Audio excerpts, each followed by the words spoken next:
वहां पर भारत सरकार के मंत्री को आकर के अनावरण कर दीजिए या वीडियो से कर दीजिए। 3 बार बोले, 4 बार बोले, कितना बार बोलेंगे जी? हमारा भी वजूद है ना, हमारे जैसा आदमी एक बोलता है बहुत। जो वीडियो आप देख रहे हैं, ये वीडियो आरा के पूर्व सांसद और पूर्व केंद्रीय मंत्री आर.के. सिंह का है। आर.के. सिंह के तेवर एकाएक तल्ख हो गए हैं।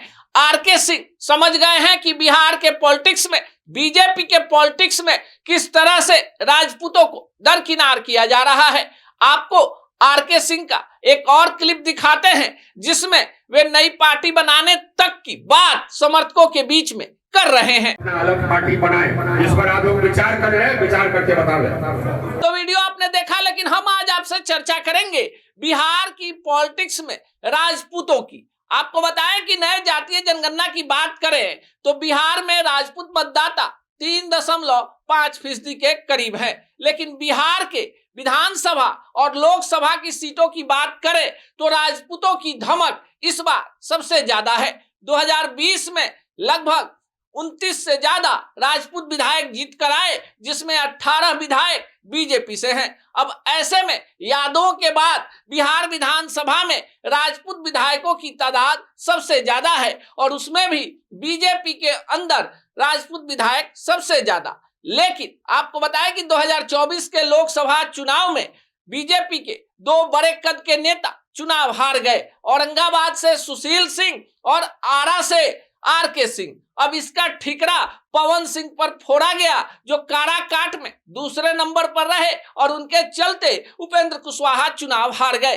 अब इधर सारण से चुनाव जीते राजीव प्रताप रूढ़ी, महाराजगंज से बीजेपी के सिंबल पर चुनाव जीते जनार्दन सिंह सिग्रीवाल और मोतिहारी से बीजेपी के सिंबल पर चुनाव जीते राधा मोहन सिंह के नामों पर केंद्रीय मंत्रिमंडल में शामिल होने की अटकलें काफी दिनों से है। बिहार कोटे से कोई भी राजपूत मोदी मंत्रिमंडल में शामिल नहीं किया गया है। बीजेपी के बिहार प्रदेश की टॉप टीम में भी राजपूत नदारद हैं। चाहे टिकट की समीक्षा करने वाली कमेटी की बात करें या पार्टी का जो कोर कमेटी है, उसमें भी कोई राजपूत चेहरा नहीं है। एक तरफ सांगा यात्रा के बहाने राजीव प्रताप रूढ़ी ये कह रहे हैं कि भाई हम तो लालू यादव से डायरेक्ट लड़ते हैं, पार्टी आरजेडी से लड़ती है। अब क्या है, जनता समझ रही है, पर स्वाभिमान से समझौता नहीं होगा। दूसरी तरफ आर.के. सिंह का भी दर्द झलक रहा है कि चुनाव हारने वाले उपेंद्र कुशवाहा को राज्यसभा और आरा में उनको चुनाव हरवाने वाले भगवान सिंह कुशवाहा को एमएलसी बना दिया गया। फिर आर.के. सिंह को कहा गया कि वेट कीजिए, आपको राज्यसभा के रास्ते दिल्ली बुलाकर केंद्रीय मंत्रिमंडल में शामिल करवाया जाएगा। फिर बात नहीं बनी तो बात एमएलसी बनाकर बिहार में डिप्टी सीएम बनाने तक की हो रही थी। हालांकि न राज्यसभा गए और न ही एमएलसी बने। बिहार में राजपूतों की जो तादाद है उसको लेकर भ्रम की स्थिति है। अगर संख्या कम है तो फिर इतनी प्रखरता के साथ बिहार में लोकसभा और विधानसभा के चुनाव में राजपूत कैसे चुनाव जीत जाते हैं? जाहिर सी बात है, आंकड़ों के साथ छेड़छाड़ हुई होगी, लेकिन आज इसकी बात नहीं करेंगे। बिहार विधानसभा चुनाव के पहले राजपूत पॉलिटिक्स की करेंगे। जदयू में आनंद मोहन और प्रभुनाथ सिंह का परिवार है तो रामा सिंह लोजपा में है। कई सारे बड़े राजपूत चेहरे मौके की ताक में है कि कहीं उन्हें मौका मिले तो फिर वो कमाल दिखाएं।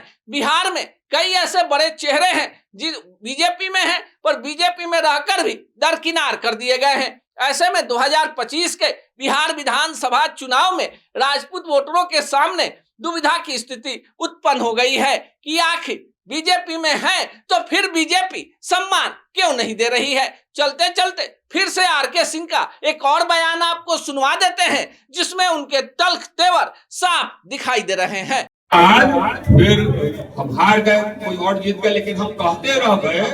वहां पर भारत सरकार के मंत्री को आकर के अनावरण कर दीजिए या वीडियो से कर दीजिए। 3 बार बोले, 4 बार बोले, कितना बार बोलेंगे जी? हमारा भी वजूद है ना, हमारे जैसा आदमी एक बोलता है बहुत। अब तो 2 बार 3 बार 4 बार बोल दिए, अब जा करके हम लोग माल्यार्पण कर दिए। ऐसा ही होना, बुलंद होना है और अपार से बोलना है। हम लोग किसी का न्याय नहीं करते, हम लोग किसी के विरुद्ध पक्षपात नहीं करते, हम लोग न्याय प्रिय है। लेकिन आप हमको अगर रौंदिएगा पैर के तले तो हम उछल करके मारेंगे नगन, मारेंगे कि नहीं मारेंगे? तो पैर तले रौंदने का कोशिश मत करिए। हम सबको सुना रहे हैं, यहाँ पर नहीं, जो भी पार्टी के नेता सब हैं सबको सुना रहे हैं कि पैर तले रोकने का कोशिश मत करो। हम बता देंगे कि क्या शक्ति क्या होती है। आइए शक्ति हम लोग बता देंगे ना, इसी चुनाव में बता देंगे, बताएंगे ना, इसी चुनाव में बता देंगे। आइए नेतृत्व है और आप लोग इसके कर्ता धर्ता हैं, समझ लीजिए। बोलिए भारत माता की।